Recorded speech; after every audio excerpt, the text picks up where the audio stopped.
Okay, so I'm going to show you how to do a labor credit. On this part, you can see that I have on order a trunk lid, and it's an LKQ used part. So the LKQ company walks through the door, has a trunk lid, there's some damage on it, but you know what, we really need this, and we can go ahead and take care of the damage. So when we call the LKQ company to see if there's something they can do to help us out on the repair necessary on the damage, they're going to go ahead and give us $100. So we have to receive the part first in order to be able to post the labor credit. So the first thing I'm going to do is I'm going to receive the part for the amount of money that we had originally agreed on. So we're going to go ahead and put the invoice number in and the amount, which is $479. And at this time we could scan the invoice. Once we scan the invoice, we'll hit OK. Now we've received the part. Now on that received part, obviously we need to post a credit. So we're going to go down to labor credit by right-clicking on the part, and we're going to hit labor credit. Now, from the vendor, you can see it's the LKQ. We need to give the amount that they're going to be returning us to post a credit. So that's going to be $100. Now in the memo, you may end up having a quote number or whatever the case may be. And, we're just going to make it quote 67.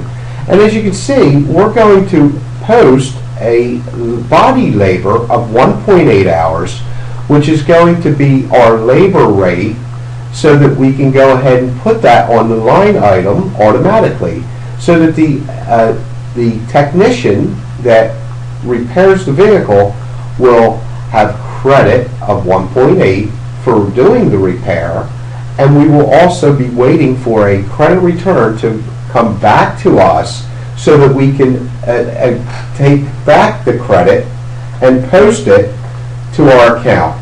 So in this being said, we're going to go ahead and hit OK. And as you can see, I have here a labor credit that when the LKQ company sends us the credit, what we'll do is we'll go ahead and check mark in the box, and we're going to drag and drop up to credit return. At this time, we can receive the credit for the $100. And I'm going to post it, and now we've received the credit. Thank you.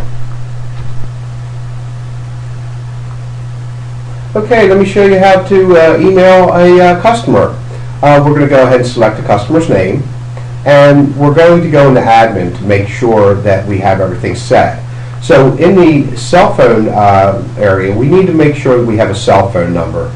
More important, when we go down, we need to ask the customer what cell phone provider. In this case, I'm with AT&T, and I'm going to hit select, and I'll have to have save. So down in this area for text messaging, we're going to need to make sure that we have the correct carrier.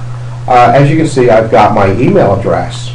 Now, it's important that you understand that we need to have our Microsoft Outlook running in the tray at the bottom. That's how our email goes out through a small program called QMap. Attaches it to your Outlook. So in order to send a text message, I will right click, go down to send text, and here's my message. Of course, I would put my subject and my message to the customer. If you have this check mark here in saving in expanded notes, as soon as I hit save, that also is the send, you're going to have a window that pops up from QMap that'll say log in. So obviously you're going to log in, and then it's going to ask you to send if you want to send, and you go ahead and send. As soon as you send, it goes right out of your Outlook, and at this time I'm just going to hit cancel. But I want you to understand that, see here in the expanded notes, as soon as you send that message, there's no need to go to the expanded notes and then type a note that you had went ahead and communicated with the customer. It's automatically going to go here, and all you would do is go in and save it. So that being said, that's how easy it is to email and text message a customer. Thank you. Okay, we're going to go ahead and show you how to open a estimate and turn it into an open repair order. So in the Estimate tab, that's where you're going to find all your estimates. Estimates are opportunities to sell a job. We're going to highlight on the job I just sold. I'm going to highlight and drag and drop to open ROs. Now I want to open this RO. As you can see, the asterisks, the red asterisks, are mandatory fields it's going to be necessary to fill in prior to opening the repair order. So this is going to help us gather information about the customer or have all of the same information in our management system that we want in the management system that we may have missed in writing the estimate. So in this being said, I'm going to go ahead and my source of information on how I acquired the estimate. And this one here is going to be a referral. On my phone number, I'm going to go ahead and put a phone number in. And from the drop-down menu, I'm going to select the insurance company. From the claim number, where I have a mandatory field, I have to put something in that field as well. So we have a claim number. And it's important where the estimator will come over from the estimating system, but you really want to take it from the drop-down menu of the estimator. We have an opportunity to put the CSR's name in, and we're going to go ahead and select the CSR. The rest of the mandatory fields are filled in and transferred over from the estimating system. We have an opportunity to select whether the car is drivable or non-drivable. Also, we're going to select whether or not the person is in a rental. Here under the scheduling, you can see how many labor hours, how many dollars, insurance company, and the insurance company's allocation per labor hour per day is already preset according to the insurance company that we had selected. We've also went ahead and defined what type of repair this is, and we have the opportunity that we can change that definition if we feel that it's necessary and hasn't selected it correctly. Then I'm going to go to next, and next is going to take me into my schedule. And what I'll do is I'm going to double click on the date. As you can see, the date will give us a date in and date out according to what our insurance company had recommended per labor hours per day. In this case, it was 4, which gives us a due in and due out date according to our total labor hours on the estimate. Now we're going to go to next. And in this area here, we're just going to bypass. And now we're going to go ahead and we're going to bring the vehicle in. So in this case, the vehicle is scheduled in, and this gives us an opportunity to highlight a method of how the customer would like to be communicated with. In this case, it's going to be by cell phone. And the other is how frequently. We're going to go ahead and do a follow-up call as the vehicle goes through the production steps. From there, we're going to hit finish and close. And at that time, we will have opened a repair order in the scheduled in field. Under the open ROs, you will find the person's repair order has just opened. Now from that area, you want to go in and immediately into the line items, and you want to scrub the line items. And let me show you why I mean this. Here, we have hazardous waste that come over, flex additive, cover car, and they have no type. Anything that's associated with a dollar value has to have a type. If your scrubber is built correctly, you would be able to go in, hit scrub, right click, and execute the scrub engine. What's going to happen is if that's built correctly, it's going to give us an opportunity to put everything in the correct order where you want that type in accounting. In this case, in flex additive, I certainly don't want that in sublet, so I'm going to go ahead and I'm going to select that as shop supplies. Now I can go back and correct it in my scrubber to where each time it sees flex additive written exactly this way, it's going to default it to shop supplies. That should do. Thank you. Okay, I'm going to show you how to do a overall parts discount. So I'm going to highlight the estimate that I want to reflect the discount on. I'm going to go to the line items, And as you can see, we have parts on the estimate. I'm going to go to Auto. And in the Auto area, you're going to see Apply Overall Discount. We're going to take a 20% discount on the new parts, which are taxable, and we're going to hit Save. At that time, I've just brought in a parts discount on my new parts for $65.57, and I'm going to recalculate it this time, and now I've reflected my parts discount. Thank you.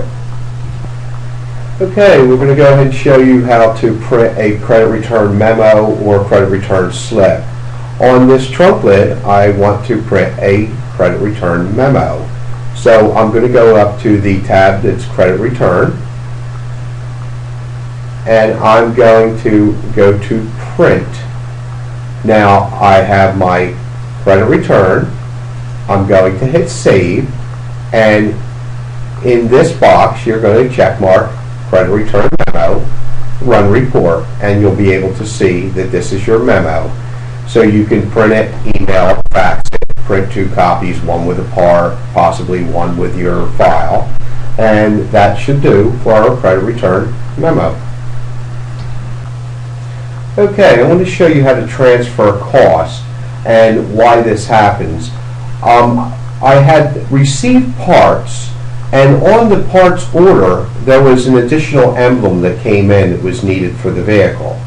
I went ahead and created a 99 line by adding that part in so that I could receive my parts, so my invoice and my parts would be able to match on our receive.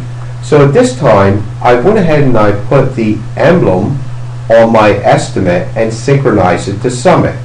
So I need to transfer cost from the emblem that I received to the emblem that I have no cost associated with that I've just put on my estimate.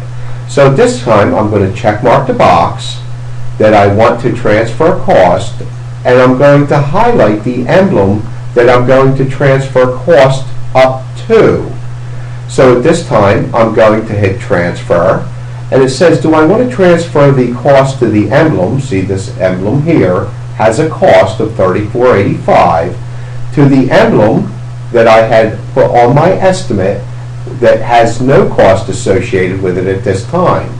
And I'm going to hit yes. At this time it says, cost is transferred successfully. Do you want to delete the old line? Yes, I want to delete the old line.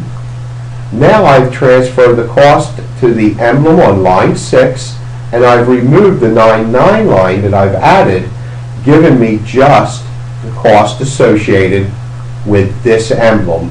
There's no longer an additional cost on this invoice or on this estimate of repair or parts that's not associated with line items.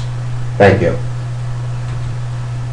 Okay, now I'm going to show you how to do a credit return. What you're going to do is we're going to return this trunk lid. So I'm going to tag the box. I'm going to highlight, click on, left mouse click, and drag and drop the part to credit return. Now, you have an opportunity to return only, return and reorder, receive credit, or cancel. In this case, I'm going to return and I'm going to reorder the part. So it asks me, do you want to return and reorder? Yes.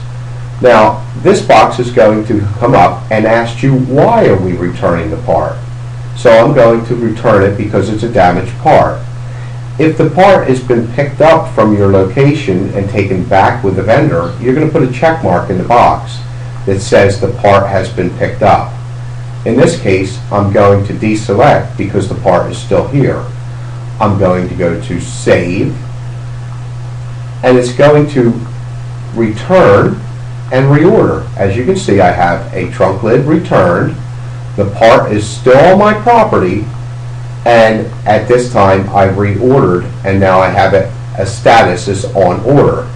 Now if the part is picked up later, you will check mark the box so you can show that it has been returned. If it's been returned, I'm going to show you how to relieve it from your statement. You're going to put a check mark in the box. You're going to drag and drop it back up to credit returned. Now at this time I'm going to receive the credit from the vendor. So I'm going to hit OK, and this is going to give me my credit. I can scan the credit return in, so it will appear in the Media tab under Scan Documents. In this case, I'm going to now hit Save.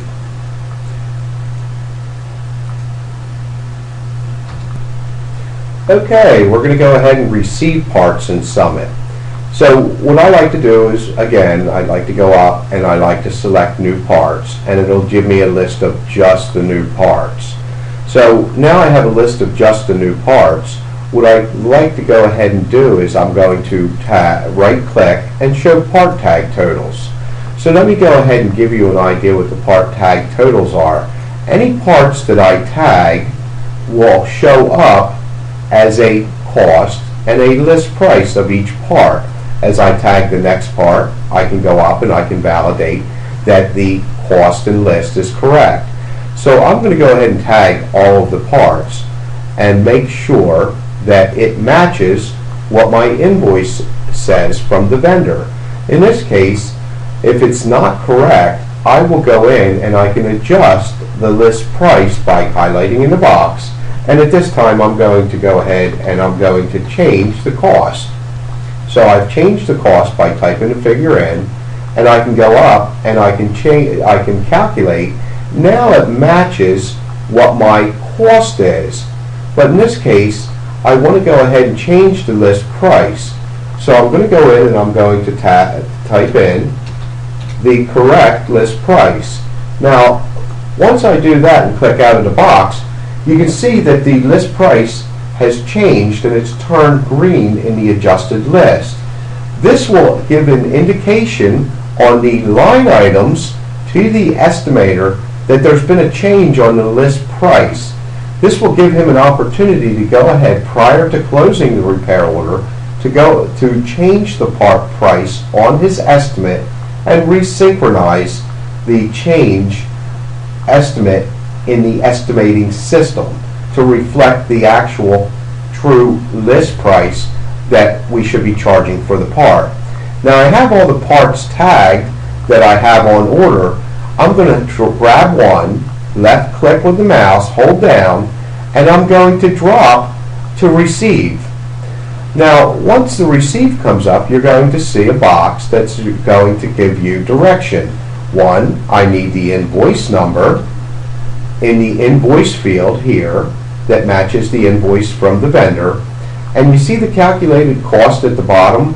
That should match the invoice that we have in our hand from the vendor. At that time, I'm going to put the amount in, and that amount's $738.12. Now I can scan at this time the invoice in so that it will drop into the medium, so we will have the information in under scanned documents. In this case, I'm going to go ahead and I'm going to hit OK after the scanning, and I'm going to receive the parts. As you can see, the parts come up in green, and it'll show all of the received parts, the date, and the vendor information. Now we have one part that's still on order from an aftermarket source, and when that invoice comes in with the parts, I can go ahead and receive my aftermarket parts at that time. This should conclude the parts order. Okay, we're going to go over ordering parts in Summit. The first thing we're going to do in the Parts tab is where you're going to order your parts. And what I like to do is I'll go up and I'll sort just the new parts. So this gives us just an opportunity to see just the new parts. At that time, you can hit tag and tag all parts, or you can go down and tag the selected parts that you're going to order from the vendor. So at that time, you're going to grab one and drag and drop by holding the left mouse button down and drop the parts on order. We'll drag and drop. Now, the box comes up and it asks you what vendor are you going to order from. In this case, we're going to order from Lamb Chevrolet. The date is always going to default to the date that you're ordering the parts. Now, it will default to the date within 24 hours receiving. If you're not going to receive the parts in 24 hours, then we're going to go ahead and we're going to highlight the date that we want it to come in. We can go ahead and set the priority. In this case, we're going to leave it as low. You can put a note in for the parts person that's going to receive the parts order, and in this case, we'll go ahead and ask if they can price match. By having the check mark in the box here, where you see print, it's going to go ahead and bring the next screen up. Now I'm going to hit OK. And here's your parts order.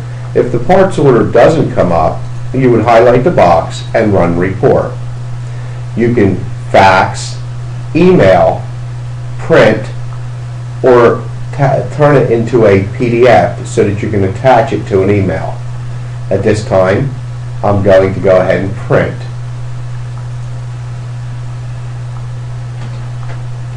I can close the box. Now I've printed a parts order, and as you can see, I have the parts on order. Now, if I want to go ahead and do aftermarket parts, I can do the same thing. Select the aftermarket, tag, drag, and drop. Now I can order those parts from another vendor. Same procedure, hit OK, and again, you can